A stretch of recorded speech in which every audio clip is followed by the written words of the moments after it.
This is Mission Possible Inclusive Capitalism, the podcast show that fixes economic inequality, economically empowers Main Street, and has a little fun along the way.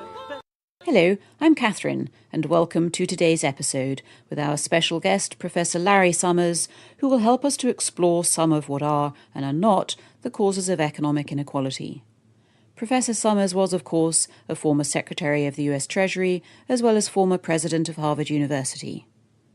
So, various causes of economic inequality are often cited, such as a lack of education among American workers and automation technology destroying jobs.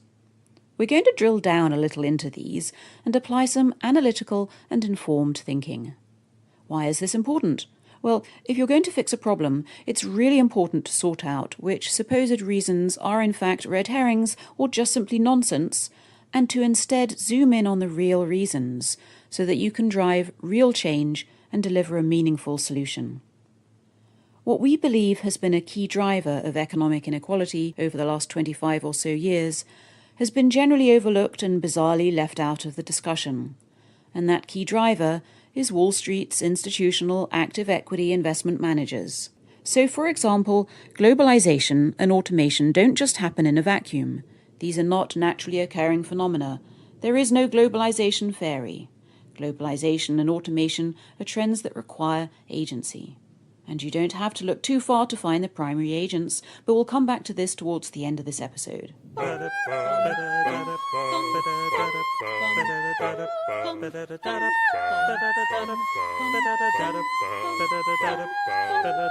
First, the lack of education. The very fashionable view, especially on Wall Street by those with fancy Ivy League degrees, that economic inequality exists because American workers just need to be better educated, and that will solve the problem that the average American worker hasn't had a pay increase in over 25 years, stripping out inflation. Let's kick off with what Professor Larry Summers had to say. Wage inflation in the United States is 2%. It has not gone up in 5 years. There are not 3% of the economy where there's any evidence of hyper wage inflation of the kind that would go with worker shortages. The idea that you can just have better training and then there are all these jobs, all these places where there are these huge shortages and we just need to train people is an evasion of the problem. I am concerned that if we allow the idea to take hold, that all we need to do is there are all these jobs with skills, and if we just can train people a bit, then they'll be able to get into them and the whole problem will go away. I think that is fundamentally an evasion of a profound social challenge. The core problem is that there aren't enough jobs. And if you help some people, you can help them get the jobs, but then someone else won't get the jobs. And unless you're doing things that are affecting the demand for jobs, you're helping people win a race to get a finite number of jobs, and there are only so many. In fact, when you look at the hardcore numbers and the actual evidence, it quickly appears that the opposite is the case, that American workers are too educated, they're overeducated for their jobs, and that the real problem is that there is a lack of demand for high-skilled workers. Just have a look, for example, at research by the New York Federal Reserve Board in a report called Analyzing the Labor Market for Recent College Graduates. I quote, "The percentage of college graduates who are unemployed or underemployed, working in a job that typically does not require a bachelor's degree, has accelerated since 2000. Moreover, the quality of the jobs held by the underemployed has declined, with today's recent graduates increasingly accepting low-wage jobs or working part-time." Let's take a look at the National Bureau of Economic Research and its paper, The Great Reversal in the Demand for Skill and Cognitive Tasks, which concluded that demand for college graduates since 2000 has actually fallen. Here's what they said. In about the year 2000, the demand for skill underwent a reversal. In this paper, we document a decline in that demand in the years since 2000, even as the supply of high education workers continues to grow. We go on to show that, in response to this demand reversal, high-skilled workers have moved down the occupational ladder and have begun to perform jobs traditionally performed by lower-skilled workers. Interestingly, the Atlanta Federal Reserve Board, in its report, Human Capital Currents, the Asymmetric Impact of Offshoring, pointed out that higher-wage occupations have failed to grow since 2000. Employment growth has been heavily concentrated at the bottom, they wrote. That is, low-skilled jobs expanded robustly and the high-skilled group stalled. And then there is Larry Mischel, head of the Economic Policy Institute, writing in the American Prospect, who pointed out the observation that there are multitudes of college graduates working as free interns should tell us that there is no widespread shortage of college graduates. Wages for the college-educated have been stagnant since 2000. Now, there's another expert we're going to talk to. Professor Peter Capelli is a leading labour economist and professor at Wharton, where he directs the Centre for Human Resources. He was previously a member of the US Secretary of Labour's Commission on Workforce Quality and Labour Market Efficiency, and he also has a background at Cornell, MIT, Berkeley, and Oxford University.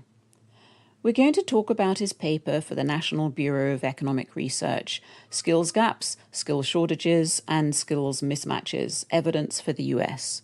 He writes in this that the prevailing situation in the US labour market continues to be skill mismatches, where the average worker and job candidate has more education than their current job requires. Concerns that there are problems with the supply of skills, especially education-related skills, in the US labour force have exploded in recent years. These complaints have not been examined carefully. The discussion below examines the range of these charges, as well as other evidence about skills in the labour force. There is very little evidence consistent with the complaints about skills, and a wide range of evidence suggesting that they are not true. Indeed, a reasonable conclusion is that over-education remains the persistent and even growing situation of the US labour force with respect to skills. By the way, when we talk about these trends, we're focusing on long-term trends, i.e. over the last 10 to 15 years or more, not last month's numbers or last quarter's numbers, because those actually tell us nothing about the structural dynamics. Also, there's been much made in recent months about wage inflation picking up, but in the bigger picture, compared to wage trends and the development of economic inequality over the last 30 or so years, this recent pickup is really only a tiny change. So let's start by looking at changes in the level of demand for graduates and the supply. If there's a shortage of something, the price usually goes up.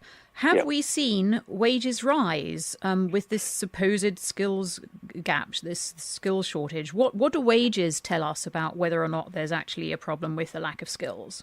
The evidence that things have not been particularly good for labor. Wages have been pretty flat, and except for very few highly skilled positions, they still are pretty flat, I should say, except for people at the very top of the income distribution. But for average workers, they're pretty flat. The average wages for college graduates, recent ones, have been not very good. They've been declining slightly, but still declining compared to where they were a while ago. So there doesn't seem to be any wage pressure. In your paper, I believe you said that in the last 10 years or so, there's been a 31% increase in the number of graduates with bachelor's degrees and associate degrees, a 62% increase. So there's a very abundant supply. What do we know about demand for jobs with college-level skills? Has that been increasing over the last couple of decades or the last decade or so? Has it been declining or has it been static? There's no great evidence of a big explosion in demand for higher education jobs per se. The jobs with the fastest growth are almost uniformly jobs that require no college. In some cases, like home health workers, they don't necessarily even require high school degrees. So if we're trying to project out and say, where will these jobs be in the future, at least the extent to which we can project, there is no evidence that it's disproportionately in the high education, high skilled area. I believe you mentioned that some of the hardest jobs to fill are those that are in fact unskilled, such as laborers, etc. Tell us more. Yes, that's certainly in some of these surveys when they ask employers what is hard to fill. Many of the jobs that come up are not jobs that are skilled at all. Yeah, and so going back to this message that, well, workers, it's your fault that that you've seen stagnant wages over the last several decades because you're just not educated enough. You're saying that's actually complete nonsense, that it's the opposite case. Right. It's certainly not the case that there are good jobs out there for lots of people if they only had the education for them. That's certainly not true. And it's also unfortunately not true that if you just have a college degree, your life is rosy. How much have skill requirements been changing over the last, couple of decades? The idea that that today jobs require more college experience, it's simply not true. If you look at the answer to that question by what are the average skill requirements in the economy, they've barely changed over the last generations. Only very tiny increases in the average requirements of jobs. The average American has far more education than their current job requires. The evidence seems to suggest that they haven't changed very much at all. They've gone up only trivially and not really in the STEM areas. And I think this is actually consistent with research on technology change in general. We always believe that the period we're in has had the fastest growth in technology. Every generation believes that. But it appears that the 1960s had far faster technological growth in any of the decades since then. And things now, despite the fact we've got lots of new cool apps every year in order to send each other pictures, there's nothing in terms of technology going on that is really transforming the economy or jobs. What they complain about in students leaving school are mainly behavioral skills, not academic skills. They're not saying kids need more math. They're saying kids need to be able to show up on time and manage their work better by themselves. It's work experience. They want them to have worked already before they hire them, which, again, is not crazy for an individual employer, but if they all want to do that, then it becomes unsustainable. There is no evidence that the jobs today require more education. There's no real evidence that the jobs require more STEM skills. Peter, you wrote that companies that are complaining about this issue, this skills shortage, actually have a poor understanding of how labor markets actually work. What did you mean by that? The employers will say, one of the big reasons why we can't fill these jobs is people won't accept the jobs at the wages we're paying. Well, that certainly has nothing to say about the supply of labor. It just has to say with the ability of the companies to pay the market wage. But I'd say the biggest point, which the pundits sometimes just ignore, is that this is a labor market and that you can find the people you want if you're willing to pay more for them. The idea of a shortage, that there's just nobody out there to hire, is simply not true. You could pay more and you could find these folks. And typically that's how these conversations end when people tell me that they can't find people to hire, and I say, have you tried raising your wages? And they say, no, well, we can't do that. Well, if you can't do that, then it simply means that you're underpaying, right? It's like the car that I can't seem to find, well, partly because I'm not willing to pay enough money to get it. But whether or not you can fill a job doesn't just mean that it's because of the supply of people available. It depends in part on what you're looking for and how much you're willing to pay for it. So, for example, if I'm looking to buy a car and I tell you I would like a very roomy car that is very easy to park, and I'd like a very fast car that is very fuel efficient and with a lot of luxury features, but I don't want to pay more than $15,000 for it, and I can't find that car, you wouldn't immediately conclude there was a car shortage. You'd probably conclude that I'm being unrealistic in terms of what I'm asking for. And in many cases, that's what's going on. Let's talk now about training. As Peter pointed out, a more important implication of many of the reports by employers about the supposed skills shortage is the underlying shift that they represent in responsibility for the provision of a workforce. The notion that employers are responsible for training and developing employees to meet changing skills needs, which are textbook human resource concepts, is hard to see in any of these reports, even where the results show that employer practices are driving much of their perceived skills problems. In 1979, young workers received on average about 2.5 weeks of employer-provided training per year. In 2011, almost 80% had no training in 5 years. Well, the standard part of business, and in any business curriculum, the human resource part of that program describes how you have to train them and develop them into the type of employees who can do the work that you want done. And so the employers have responsibility for this. There's pretty good evidence that employers have cut back on the kind of training they're doing, and there's certainly very good evidence that they're not developing and promoting people internally, that they're looking outside to hire. And it is true that they often have very difficult time hiring. Most of these jobs are ones that you used to fill from within, so it's pretty hard to find somebody who can step right into your unique job without some training. To what extent do employers expect to hire people and provide them some training or some ramp-up time or opportunities to learn your own systems?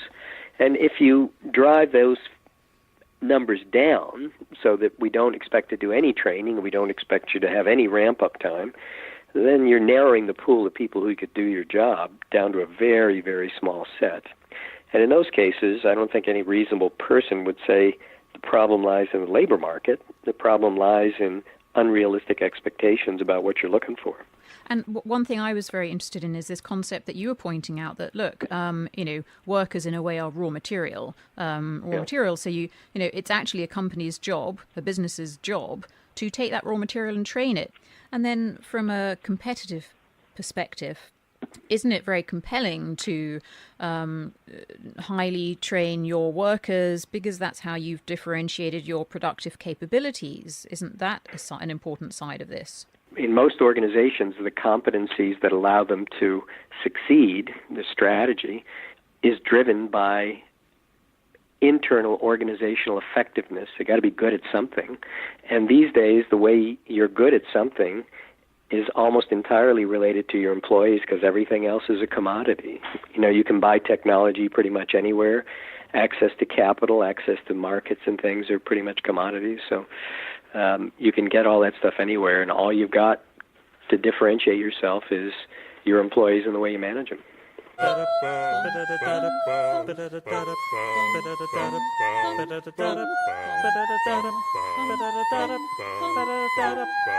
So, another cause of economic inequality frequently talked about by Wall Street and talking heads is technology and automation. But Professor Summers, tell us, what are the problems with this theory, though? For example, if we've been seeing increasing automation, shouldn't that be showing up in stronger productivity, which is in fact the opposite to what we're actually seeing? I think there is a major puzzle there. I think it's very plausible to believe that technology has had large effects on relative wages, that it's substituted for workers in particular sectors. But if technology has been at an abnormally rapid rate so as to create an abnormally high level of displacement, you might expect to see that it would also have contributed to abnormally rapid productivity growth, and we've seen low productivity growth. And I think that is one of the major puzzles in making sense of our current economic data. And by the way, I want to draw attention to some very important work by the Conference Board on Productivity in their report titled Prioritizing Productivity to Drive Growth, Competitiveness and Profitability. They pointed out that we are currently in a productivity crisis and that, and I quote, the main problem with productivity is not inefficient workers, but inefficient investments in production inputs. To fix this, they emphasize that companies must invest in human capital as, and I quote, strengthening human capital through continuous enhancement of workers' skills is a critical component of productivity improvement. They also call for an empowered workforce as a key means of fixing this productivity crisis. Anyway, back to Professor Summers. On the one hand, we have enormous anecdotal evidence and sort of visual evidence of the kind that points to technology having huge and pervasive effects. You would expect it to be producing a renaissance of higher productivity. And so we, on the one hand, are convinced of the pervasiveness and far greater pervasiveness of technology in the last few years. And on the other hand, the productivity statistics for the last half dozen years are dismal. And any fully satisfactory synthetic view has to reconcile those two observations, and I have not heard them satisfactorily reconciled. And by the way, if you believe that technology happens with a big lag, and it's only going to happen in the future, that's fine, but then you can't believe it's already caused a large amount of inequality and disruption of employment today. What I have a harder time understanding is how there can be substantial disemployment ahead of the effect of the productivity. That is, if you thought that it just was impossible to put in these systems and so forth, then you might think that in the short run it would be a big employment boon, because you'd have to keep your old system going, you have to keep your legacy system going, and you'd have to have 1 million guys running around figuring out how to put the new computer system in. So I understand low productivity, but I think it is hard to square low productivity and substantial disemployment. And I don't think the lags to reorganization story quite does it, because you shouldn't be getting the disemployment ahead of the productivity. It's important to throw in a quick point about a very trendy argument on Wall Street right now, that productivity isn't actually a problem because we're just mismeasuring it, and so productivity growth is actually very strong. A nice sounding theory, of course, but not one that's actually backed up by reality. 2 great research papers by Brookings and the National Bureau for Economic Research completely blow this theory out of the water. Those papers are called "Does the United States Have a Productivity Slowdown or a Measurement Problem?" and "Challenges to Mismeasurement Explanations for the US Productivity Slowdown." Okay, on to the next question. Here's what I want to better understand. What does history teach us about the effects of automation and technology and unemployment?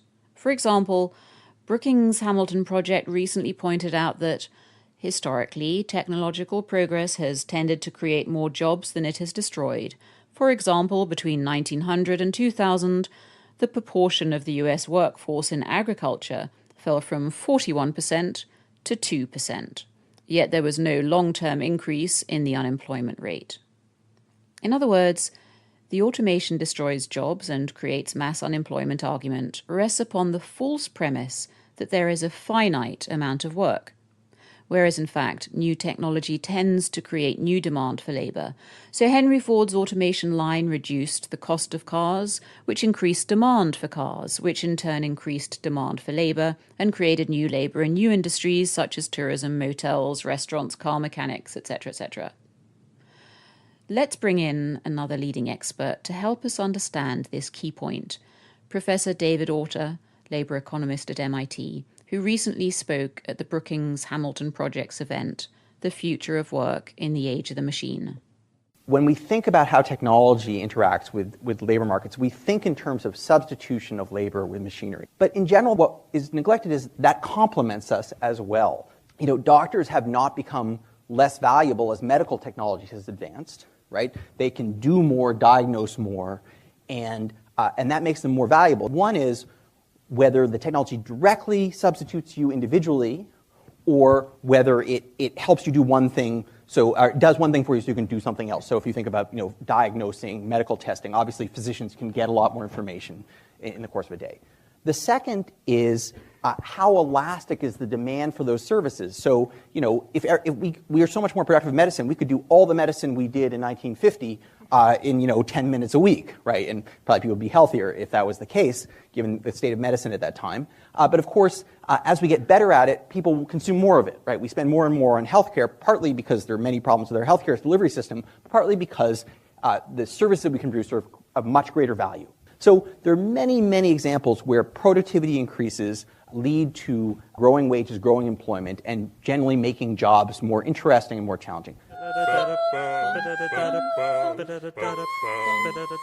I want to share another point that Professor Summers felt very strongly about when we interviewed him: inclusive prosperity and profit sharing with employees. In fact, he recently co-edited the report by the Commission for Inclusive Prosperity, which focused on ways to encourage greater economic growth with its benefits felt by the many, not just the few. And one of the key strategies identified included increasing workers' share of the economic gains via more extensive profit sharing with workers. As Professor Summers pointed out, this is actually good for businesses because it's associated with increased productivity and increased profitability, citing research, for example, by Donald Cruz at Rutgers.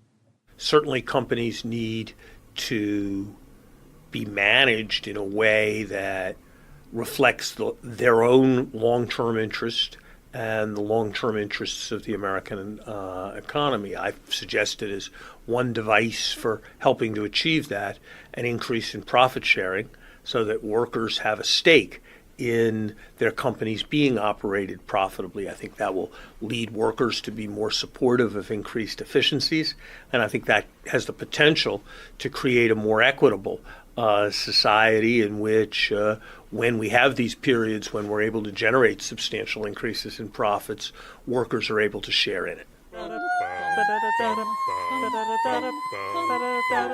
Earlier, we talked about the primary agents of the great cost-cutting gig and economic inequality.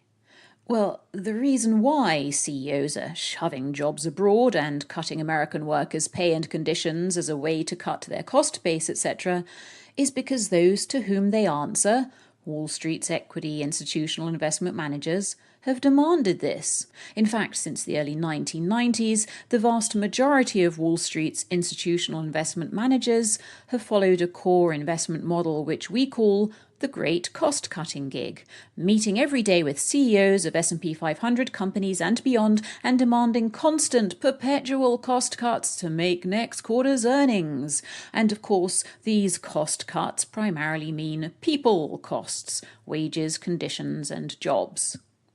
And the great irony is that this investment model hasn't actually worked at all, and it's crippling companies and destroying economic growth. You can read more about this in our pioneering thought pieces on our website. Management consulting firms McKinsey and Bain & Co. have also recently pointed this out.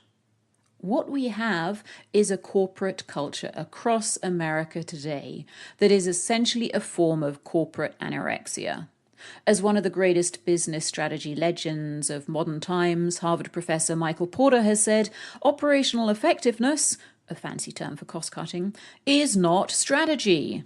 Instead, he says, investors are supposed to enable companies to become strong growth machines, to invest in long-term growth, in innovation, to find new sources of growth and value creation, and to build differentiated capabilities by investing in productive capabilities, i.e. workers.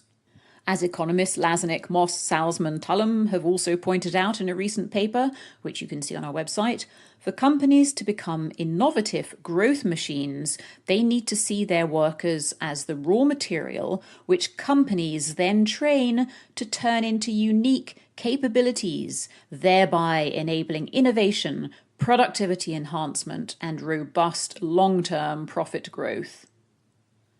What's important to point out here is that the whole point of pinpointing a key driver of economic inequality is to be able to recognize the possibility to change this. In other words, this is a great chance for the Wall Street equity investment management community to see the wonderful role that it can play here in championing growth for Main Street, i.e. American households across the country and the real economy, and to act as effective stewards of Main Street's capital and the economy by enabling companies to become long-term growth machines instead of kneecapping them.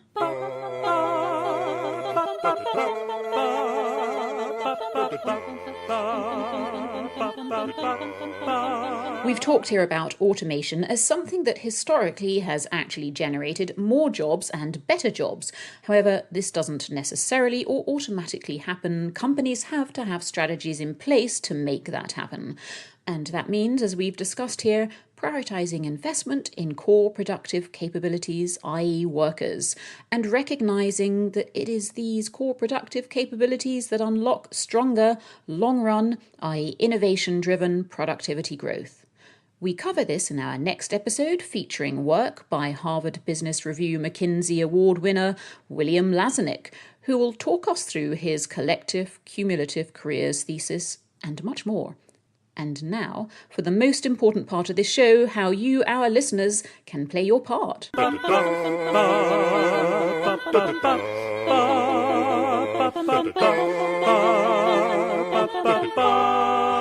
Here's the bit that I'm really excited about. We want you to do just 2 simple things, which will only take a few moments of your time. Go to the action page on our website, yourcapitalism.com. There you will see our campaigns. Pick a campaign. First, tweet it, and then sign the petition, and that's it. Please remember this. We have precisely the world that we ask for. So let's ask for something better than today's malfunctioning version of capitalism. And please remember this too. It's Main Street's money, i.e. your money, that Wall Street's investment managers are using. So it's time to own it. Thank you to all our listeners, and to our guests, Professor Larry Summers and Professor Peter Capelli, and also to Brookings Institution's Hamilton Project.